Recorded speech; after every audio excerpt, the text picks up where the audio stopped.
Well, welcome to another episode of the Grazing Sheep Podcast. I'm your host, Big Tom Perkins, along with Dr. Cameron Meyerly. And today we're joined by Dr. Andrew Weaver. And you guys are out at the ASI convention in Denver, Colorado. And I hear it's like 85 Yes. degrees out there, nice light wind. Yeah, there is a light wind. It is at least sunny and the sky is blue, but it is 12 degrees with the wind chill. And tomorrow morning it's supposed to be, I think, -2 or -4. So little chilly from even what we've seen in Ohio, Pennsylvania. But yeah, I we think we're do. about, I think just most of the country's about to come up on all that cold weather. It's a good thing this conference is indoors. Yep. Yeah, I was joking yesterday. If it wouldn't have been for the fact that I felt like I needed some fresh air, walked outside for like 10 minutes to just get outside. Had no idea what the temperature was until I stepped outside, because all you see is through the window, and you're lucky to find a window. But Might be a little chilly to check out the stock show tomorrow, but yeah, the National Western is going on. We're going to try to make it over there. This is only my second ASI convention, and I think still learning how everything operates, and the policy side of the meeting is certainly interesting. But we also have had a significant amount of educational content through both production oriented aspects and then the genetic aspects as well. So we figured we could do a recap for those that, whether they're in attendance or not in attendance. It has been fun. Last night they had a industry-wide reception, and was talking with Todd Taylor and Cody Heimke. They're both Wisconsin natives, and your name got brought up, Tom. And they are listeners to Todd is, and now Cody's probably one of our newest listeners, hopefully. But only one word of constructive criticism is we might talk about Katahdins a little too often. And I told him, I was like, yeah, I mean, it just kind of comes up naturally, I guess, but we'll probably have to bring in some other breeds, and we're equal opportunity for the sheep industry. So we're gonna have to diversify, but it was fun. So I guess we can start. Andrew, we had that first meeting Wednesday night, which was the NSIP. I don't remember the official title, but open forum and annual membership meeting. Yes, thank you. And so had a couple of good questions. What was really the highlight for you in that meeting?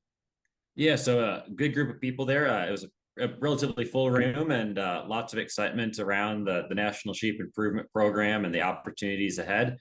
So we did some of the business stuff. We don't want to bore you with that, but then we opened it up to an open forum discussion to talk about maybe some current issues or future opportunities as it relates to National Sheep Improvement Program. And one of the things that got brought up was the discussion of accuracy and the role that accuracy plays in a selection program, and what weight do you put on maybe the accuracy of one of those breeding values relative to the breeding value itself. And so there were a few different opinions tossed around, and some interesting discussion around that, and something that probably need to continue to discuss. And certainly accuracy is a component of selection and genetic progress. The accuracy value is built into the calculation of the estimated breeding value. So actually, the more accurate those breeding values are, the more extreme they have the potential to be. So really, when you try to identify those kind of outliers, those changers within our sheep populations, a lot of them will inherently have a higher accuracy value anyway. And so, one of the points I brought up was, that EBV, that estimated breeding value, even at a very low accuracy level, is still a better selection tool than raw phenotypic data alone. So I would much rather have that feeding weight EBV with 30 or 40% accuracy than to rely on maybe a weaning weight ratio to make a selection decision. So I think that's a great to me, that was the best point made. And as this relates back to NSIP and estimated breeding values, which we've talked about on previous episodes, and I think we can get lost in the weeds quite a bit with kind of that NSIP lingo. All it's saying is the amount of confidence we're putting into that EBV, and the accuracy. It doesn't necessarily have to do with how we're collecting that data, but the provenness of the animal, whether that's improving the accuracy through genomics. I did want to ask, so this was just open question. Tom, if you were sitting there, and you're sitting there right now, so I'm going to ask you, on your NSIP EBVs, how do you approach or handle accuracy on those? I kind of want to see them above 60, above 65. I guess maybe the higher, the better. It's kind of funny. I was thinking about this the other day, and I kind of went back through some of the RAMs I've been using and was surprised to see how high the accuracy was on some of those. So, for example, you do have a RAM, and we've brought him up before, Curtis, who's been used in 5 different flocks at this point. You've had him now for 2 years, you're going on your 3rd lamb crop with him. So that would be, I'm assuming, an individual that would have a high level of accuracy for a number of traits, because just speaking personally, I know he has daughters that are submitting data, that are submitting progeny into NSIP every year in different flocks. And so most of his accuracies are high 80s to low 90s. Okay. And that amazed me. So is that important to you? We should ask. Well, I think it gives me a whole lot more confidence in him, for sure. But I mean, he's kind of already, I've got daughters of his that have proved out well.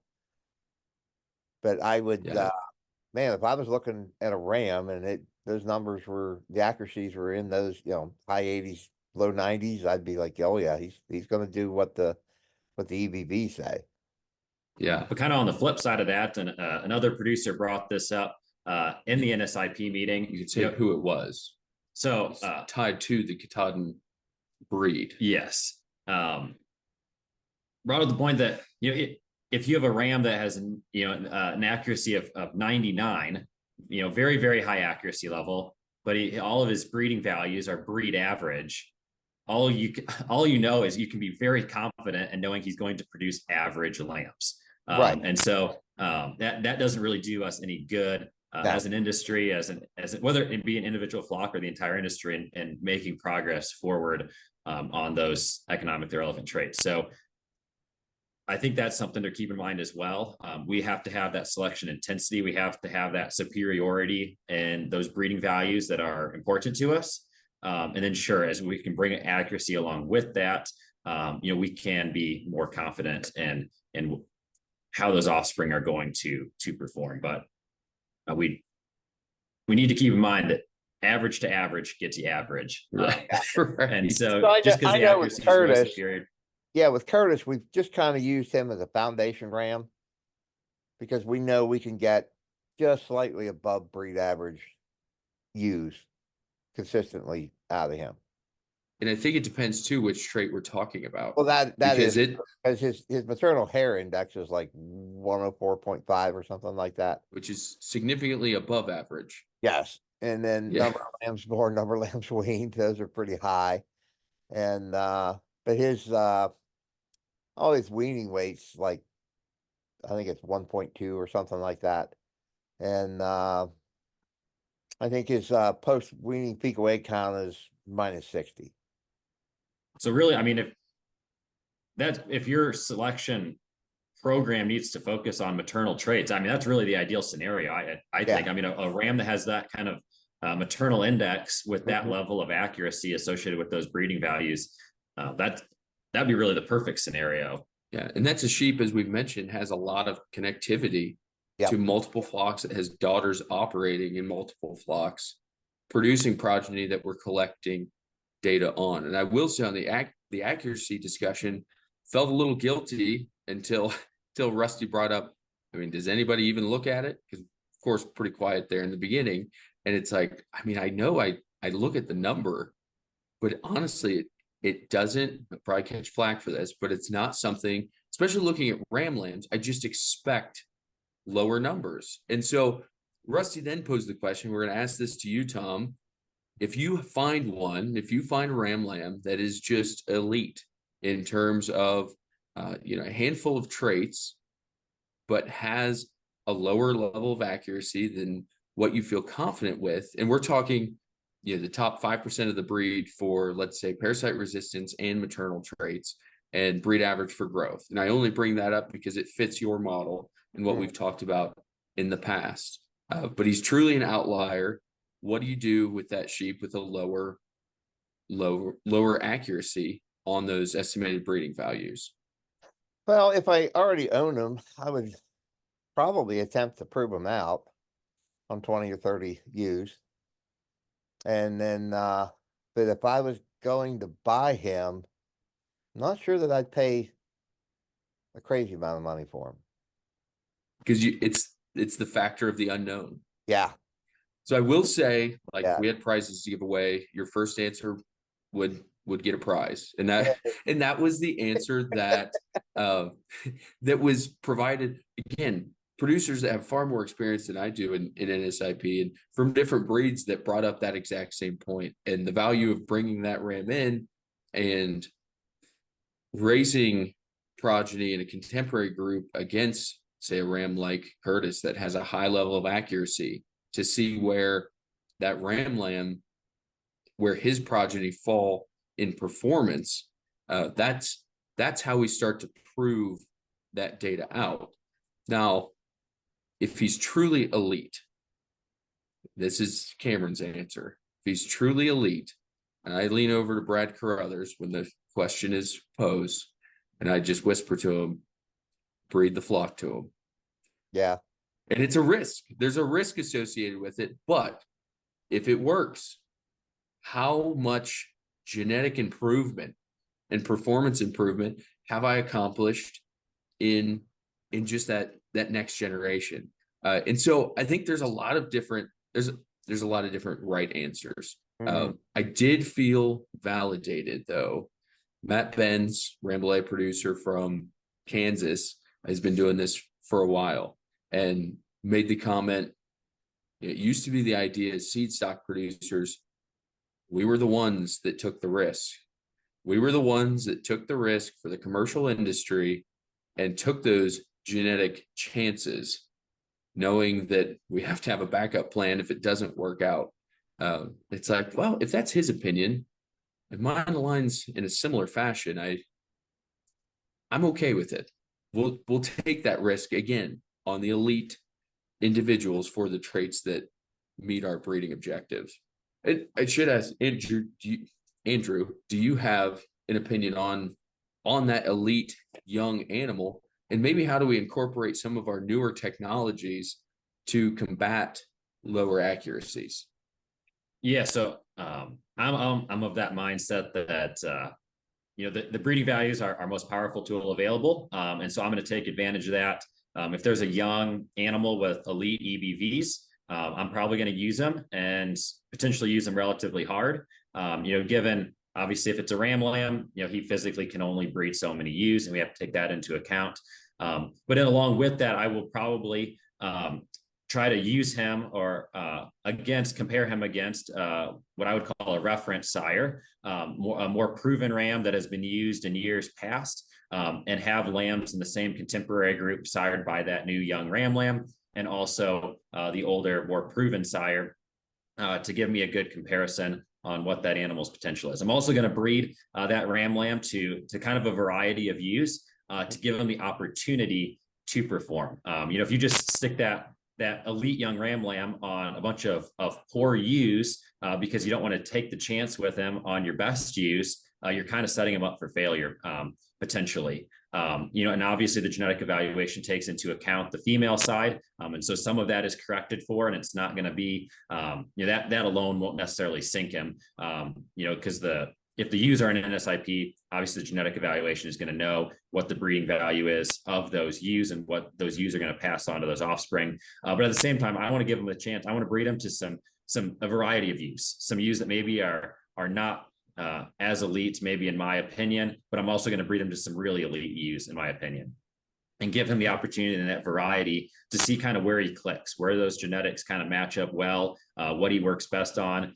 Maybe if we think about like maternal grandsires and female lines, I'm going to pair him up with maybe a variety of different lines to kind of see where his genetics click with the current flock and the past breeding program. So there's some options out there. I think the genomic technology that's now available provides a relatively high level of accuracy as well. So getting that young ram lamb tested and having that genomic information there as well is going to provide an added layer of accuracy when it comes to making those decisions, especially as it relates to those maternal traits and those traits that you may not know a whole lot about until his daughters get into production. So you're looking at 3-4 years before you really know how a ram's daughters are going to perform in production.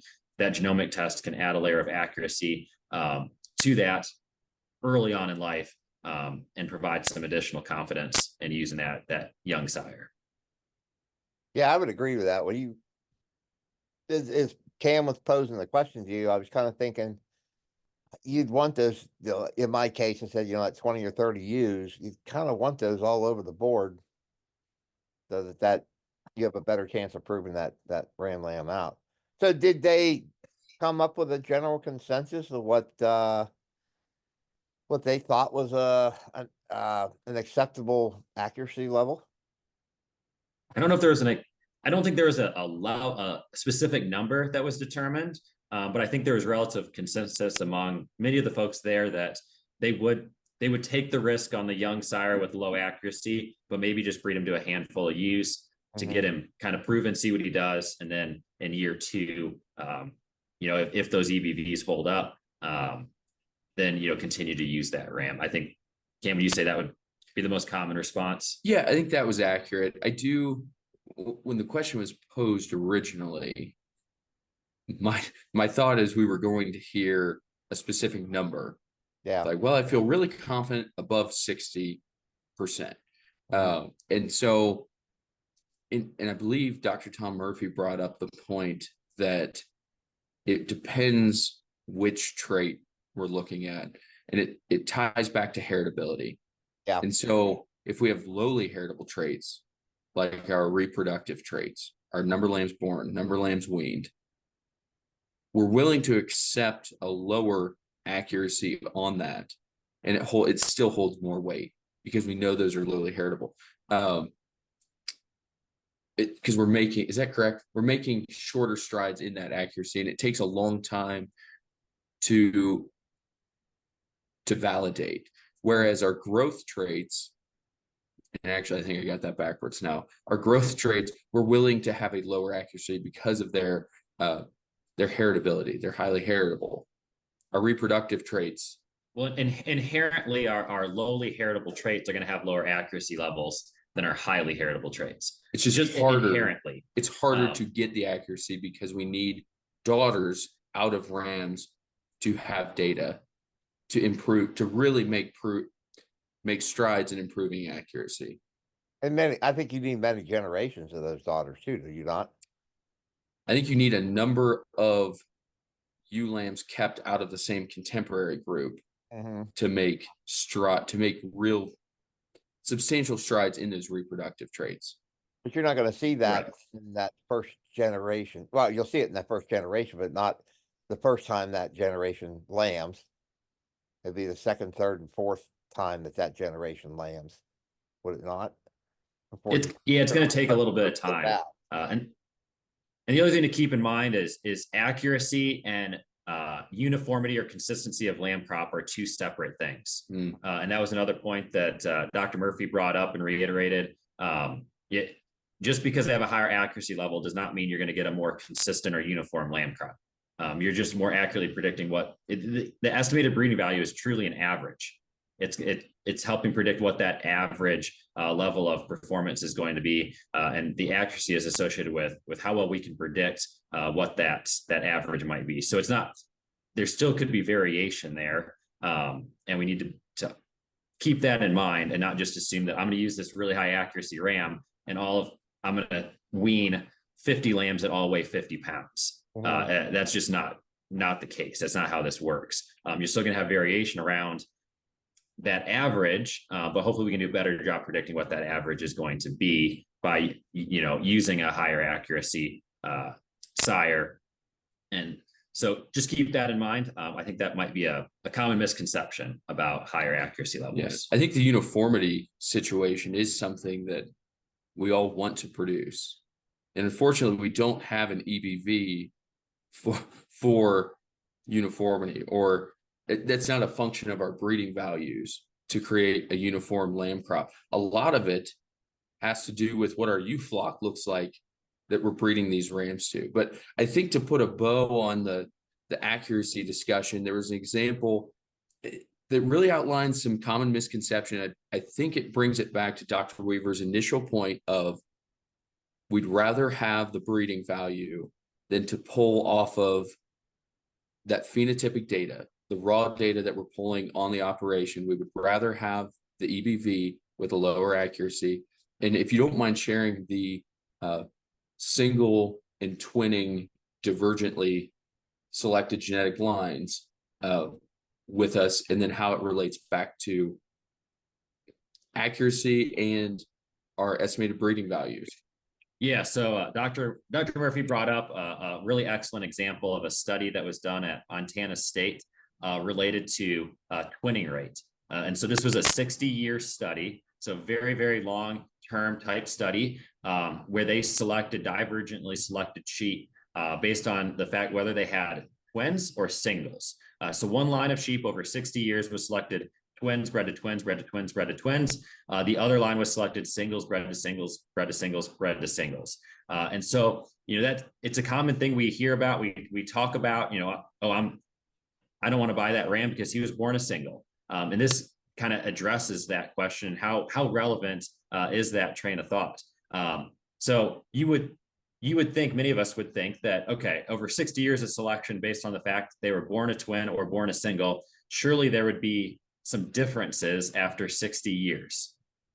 Tom, take a guess what the difference in lambing rate was between the twin selected line and the single selected line. Well, I think I've heard this before, and if I remember correctly, the answer was there wasn't a difference. Yeah. 0.15 additional lambs born to the twin line versus the single line. So essentially they're the same. So, which that did amaze me when I heard that. It's shocking. For 60 years, 60 years, they were selecting, and this is the example of where research, why we need research, because nobody should be doing this. Well, actually, it doesn't matter if you do it anyway, but our thought process is nobody should be doing this. You were trained. We have twin bearing animals is the ideal. We should not be selecting singles if that's our only metric, and turns out it's not a great metric for reproductive selection. Right. Had they utilized an estimated breeding value for number of lambs born, that difference would be significantly greater than just using the phenotype alone. Because remember, birth type is a lowly heritable trait. It's only about 10% controlled by genetics, 90% environmental. So 90% of the reason that animal was born a single or twin was the environment that you exposed its mother to. So without the genetic tools, we're not going to see a whole lot of progress made. So, if you have that great ram lamb born as a single with great EBVs, go ahead and use it, because you would have thought after 60 years, those single born ewes would have had nothing but singles every single time. And this one selected for twins would have had nothing but twins every single time. Yeah, when I first heard that, I was like, wow, I can't even fathom that. Now, when it comes to selection, again, based off that raw data and what we're doing on the farm without using genetic tools, when we start to improve reproductive function and prolificacy, we're going to have to start selecting those quads, those twins, ewes that are having 4 and 5, then we can start to move the needle on more consistent prolificacy selection. But then you're lambing out some very prolific ewes, and the average producer doesn't necessarily want to do that. I know I don't need to have a bunch of quads running around the farm. No, not Yes, I think not in the grazing system for sure. No.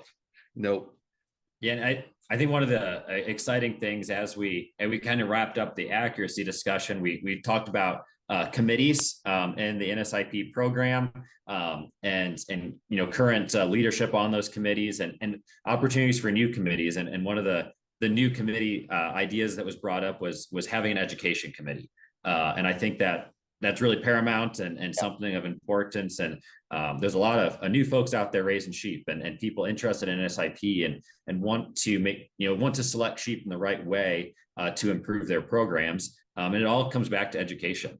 When I first started at NC State, I did a producer survey, and one of the questions I asked was, do you know what NSIP is? Are you actively enrolled in NSIP? And the answer I got was less than 10%. Actually, I think it was closer to 5% of the number of folks that responded to that survey that even knew what the National Sheep Improvement Program is. So that just tells you that we need that outreach. We need the education. We need to get out in front of people and teach them about this technology we have available. Even if they're not going to get enrolled themselves, we can still take advantage of NSIP by using NSIP rams. You don't have to be fully enrolled. You don't have to enroll your ewe flock.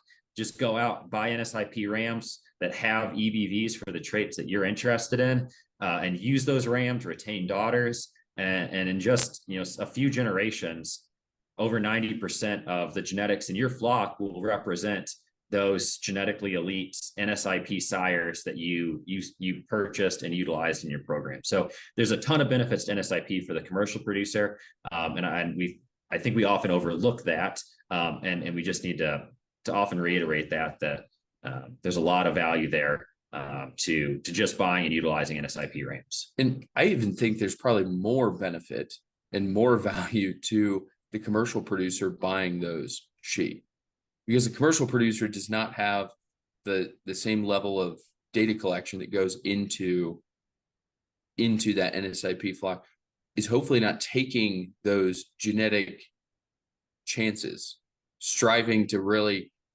push sheep out on that edge of performance. And so I think there's a lot of benefits, and they're not all ridiculously priced. Like I think for the commercial producer, there's a lot of NSIP sheep that are competitively priced, and especially when we start to look at the